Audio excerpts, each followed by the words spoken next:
كنت بعد العسر يسرا ربنا أعلاك قدرا يا إمام الأنبياء. இந்த பையத்து நபி செஞ்ச இந்த பையத்து நமக்கும் உரியதா என்று ஆய்வு செஞ்சு பார்த்தோம் என்றால் கிடையாது சகோதரர்களே. உண்மையாக பார்த்தா நபிகள் நாயகம் ஸல்லல்லாஹு அலைஹி வஸல்லம் அவங்க மட்டும் எடுத்ததாகத்தான் ஆதாரம் இருக்குது. நபி ஸல்லல்லாஹு அலைஹி வஸல்லம் சொன்ன அந்த பையத்தை யாரும் என்ன செய்ய முடியாது, நபியை தவிர யாருக்கும் உரிமை கிடையாது. இந்த பையத் சம்பந்தமா வரக்கூடிய ஹதீஸ், அதாவது இஸ்லாத்துக்குரிய பையத்தை ஹலீஃபாக்கள் செய்வதற்கு ஒரு ஆதாரம் உங்களால் தர முடியுமா என்ற ஒரு கேள்வியை தொடுத்தார். நபிகளார் ஸல்லல்லாஹு அலைஹி வஸல்லம் அவர்கள் இஸ்லாத்துக்குரிய பையத்தை எடுத்திருக்கின்றார்கள், நாங்கள் ஏற்றுக்கொள்கின்றோம். ஆனால் அவர்களுக்கு பிறகு வந்த ஹலீஃபாக்கள் அந்த உறுதிமொழியை வாங்கி இருக்கின்றார்களா என்று கேட்கின்றார். இதற்கு நாம் அந்த சந்தர்ப்பத்திலே பதிலளித்தோம், எங்களுக்கு குர்ஆன் சுன்னாவிலே தெளிவான முன்மாதிரியும் ஆதாரமும் இருந்தால் அதுவே எங்களுக்கு போதுமானது என்று. அதே நேரம் அவர்கள் கேட்கக்கூடிய அந்த அமைப்பிலே நேர்வழியே இணைந்த அந்த ஹலீஃபாக்கள் அந்த உறுதிமொழி எடுத்திருக்கின்றார்களா என்று நாம் வரலாற்றை ஆய்வு செய்கின்ற போது, தேடி பார்க்கின்ற போது நபிகளாரோடு மட்டும் அந்த பையத் முடியவில்லை. கடந்த ஒரு மாதத்திற்கு முன்னால் என்று நினைக்கிறேன், பூனச்சிக்குளத்திலே ஒரு மௌலியை வந்து தெளிவாக சொல்லுகின்றார், இஸ்லாத்திற்குரிய பையத்தை நபிகளாருக்கு மட்டும்தான் எடுக்க உரிமை இருக்கின்றது, வேறு யாரும் அதனை எடுப்பதற்கு உரிமை இல்லை என்று சொல்லி இஸ்லாமிய வரலாற்றை சரியாக ஆய்வு செய்யாமல் அவர் பேசிவிட்டு சென்ற உரைகளை நாங்கள் கேட்டோம்.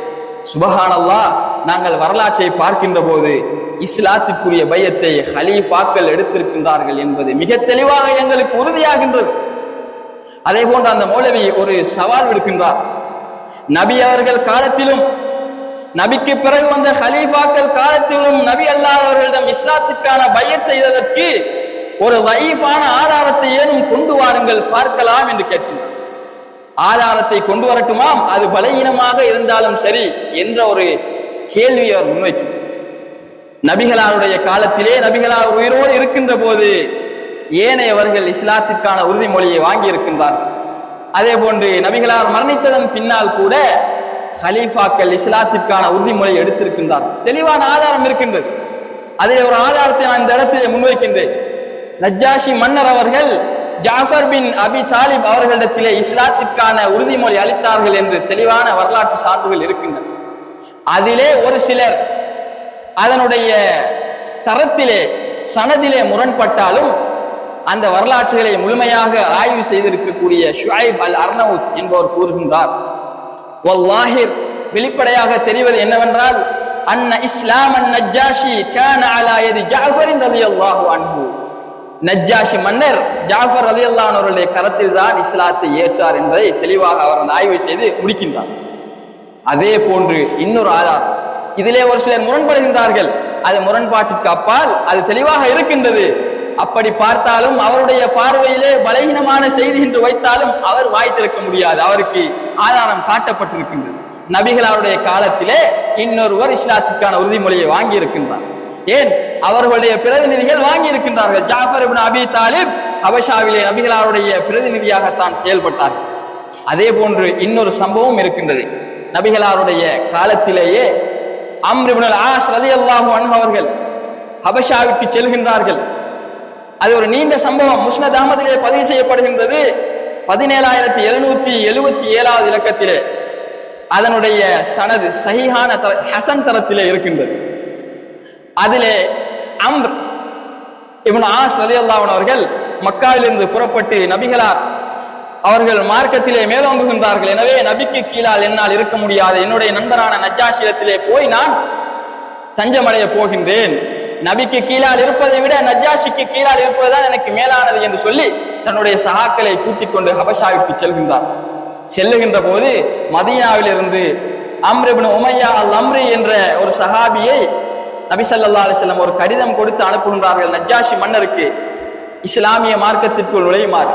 அதே போன்று ஜாஃபர் பின் அபி தாலிப் அவர்களையும் அவர்களுடைய தோழர்களையும் பார்த்து விட்டு வருமாறு, என்ன நடந்தது அந்த கூட்டத்துக்கு என்பதையும் விசாரித்து வருவதற்கு அவர் அனுப்புகின்றார். கிட்டத்தட்ட நபி ஸல்லல்லாஹு அலைஹி வஸல்லம் நபியாக அனுப்பி 5வது வருடத்திலே ஹபஷாவுக்கு ஹிஜ்ரத் மேற்கொள்கின்றார்கள்.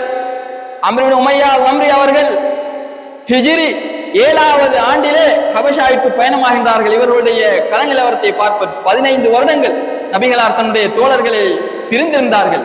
அவர்களுடைய செய்திகளை அறிந்து வருவதற்காக அனுப்புகின்றார்கள். அந்த நேரத்திலே அந்த அம்ர் இப்னு உமையா அல்-அம்ரி என்ற நபித்தோழர் ரலியல்லாஹு அன்ஹு நஜ்ஜாஷி மன்னரை சந்தித்து நபிகளாருடைய கடிதத்தை கொடுத்துட்டு வெளியே வருகின்றார். இதனை அங்கே தஞ்சம் புகுந்திருந்த அம்ர் இப்னு ஆஸ் ரலியல்லாஹு அன்ஹு அவர்கள் பார்க்கின்றார்கள்.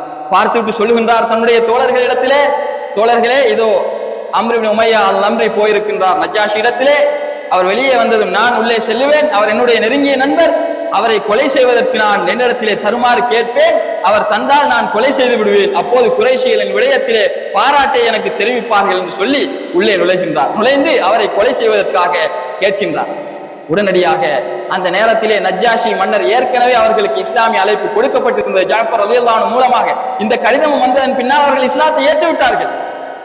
இவர் கேட்டதான் மாத்திரம் மன்னருக்கு கடுமையான கோபம் ஏற்பட்டு தன்னுடைய தலையிலேயே அடித்து விடுகின்றார்கள். அந்த அடியை பார்த்ததும் அம்ர் இப்னு ஆஸ் அவர் பயந்து விடுகின்றார்.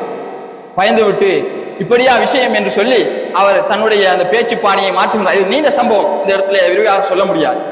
அதற்கு பிறகு நஜ்ஜாஷி மன்னர் அவர்கள் அம்ர் இப்னு ஆஸ் தன்னுடைய நண்பருக்கு சொல்லுகின்றார், ஃபகால் ஒய்ஹக் யா அம்ர், அம்ரே உனக்கு கேடு உண்டாகட்டும், அத்தியனி என்னுடைய சொல்லை கேள், நீ என்னுடைய நண்பர் தானே, என்னுடைய சொல்லை கேள், எனக்கு கட்டுப்பட்டு வத்தபிஹு நீ அவரை பின்பற்றி, அந்த நபியை பின்பற்றி, ஃபஇன்னஹு வல்லாஹி லஅலல் ஹக் நிச்சயமாக அவர் சத்தியத்தில் தான் இருக்கின்றார், வல யظஹரன் அலா மன் ஹாலஃபஹு கமா ظஹர மூஸா அலா ஃபிரௌன் எப்படி ஃபிரௌனையும் அவனுடைய படைபட்டாளங்களையும் மூஸா அலைஹிஸ்ஸலாத்து வஸ்ஸலாம் வென்றார்களோ ஜெயித்தார்களோ அதே போன்று இவருக்கு எதிராக இருப்பவர்களை வெற்றி கொண்டே தீர்வார் என்று சொன்னதும் கூழ்த்து நான் சொன்னேன்,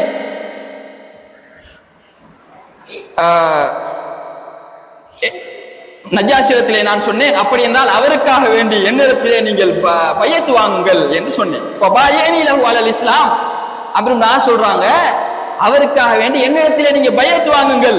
கால நஅம் என்று நஜ்ஜாஷி சொல்லிவிட்டு ஃபபஸத யதஹு தன்னுடைய கரத்தை நீட்டுகின்றார். வபாயத்துஹு அலல் இஸ்லாம் நஜ்ஜாஷி மன்னருடைய கரத்திலே நான் இஸ்லாத்தை ஏற்றுக்கொண்டேன், பையத் செய்து உறுதிமொழி அளித்தேன். சும்மா ஹரஜ்து இலா அஸ்ஹாபி பிறகு நான் என்னுடைய தோழர்களிடத்திலே வந்தேன். வல்லாஹி அதாவது என்னுடைய இஸ்லாத்தை நான் மறைத்த நிலையிலே கதம்து அஸ்ஹாபி இஸ்லாமி என்னுடைய சக நண்பர்களுக்கு நான் இஸ்லாத்தை ஏற்றதை சொல்லவில்லை. சொல்லாமல் சும்மா ஹரஜ்து ஆமிதன் லி ரசூலில்லாஹி ஸல்லல்லாஹு அலைஹி வஸல்லம் நபிகளாரை சந்திக்க நான் போகின்றேன். ஏன் தெரியுமா? வெளிப்படையாக அவர்கள் இஸ்லாத்தை ஏற்பதற்காக இப்போது போகின்றார்கள். அந்த நேரத்திலே ஃபலகைது Khalid ibn Walid Khalid ibn Walid ரலியல்லாஹு அன்ஹு அவர்களை சந்திக்கின்றார்கள். வதாலிக குவைல் அல் ஃபத்ஹ் ஃபத்ஹ் மக்காவிற்கு சிறிது காலத்துக்கு முன்னால் தான் இந்த சம்பவம் ஏற்படுகின்றது. அவரோ வஹுவ முக்பிலும் மின் மக்கா மக்காவில் இருந்து மதீனாவை நோக்கி அவரும் இஸ்லாத்துக்காக புறப்பட்டு விட்டார். நான் கேட்டேன், யா அபா சுலைமான், அபு சுலைமானே உங்களுக்கு என்ன நடந்தது என்று. அப்போது அவர் சொன்னார், லகத் இஸ்தகாமல் மன்சிம் பாதை தெளிவாகி விட்டது. நம்ம பாஷையில சொல்ல போனா ரூட் கிளியர். அவர் சொல்றார், காலித் இப்னு வலீத் சொல்றார், லகத் இஸ்தகாமல் மன்சிம் பாதை தெளிவாகி விட்டது. வ இன்ன ரஜுல நபியுன் அந்த மனிதர் நபிதான். எனவே அஸ்ஹபு வல்லாஹி முஸ்லிமு நான் சென்று அவரிடத்திலே இஸ்லாத்தை ஏற்றுக்கொள்ள போகின்றேன், அது எதுவரை இருந்தாலும் சரி என்று சொல்லிவிட்டு அவர் பயணப்படுகின்றார். அப்போது இவர் சொல்லுகின்றார், குல்து வல்லாஹி மா ஜீது இல்லா லியுஸ்லிம நானும் அவரிடத்திலே போய் இஸ்லாத்தை ஏற்றுக்கொள்வதற்காகத்தான் புறப்பட்டிருக்கின்றேன் என்று அம்ர் இப்னு ஆஸ் சொல்லுகின்றார். இப்போது சொல்லுகின்றார்கள், ஃபகதிம்னா அலா ரசூலில்லாஹி ஸல்லல்லாஹு அலைஹி வஸல்லம் நாங்கள் அல்லாஹ்வின் தூதரிடத்திலே வந்தோம். ஃபகதிம ஹாலிதும் வந்து சேர்ந்தார்.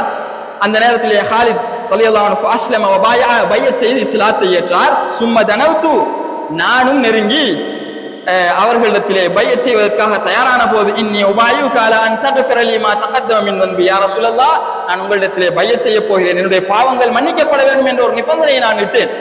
அந்த சந்தர்ப்பத்திலே அவர்கள் சொன்னார்கள், சஹீஹ் முஸ்லிமில் அந்த செய்தி வருவது, இவர்கள் கையை நீட்டிய போது நபிகளார் கையை நீட்டிய போது இவர்கள் கையை மடக்கி கொண்டார்கள்.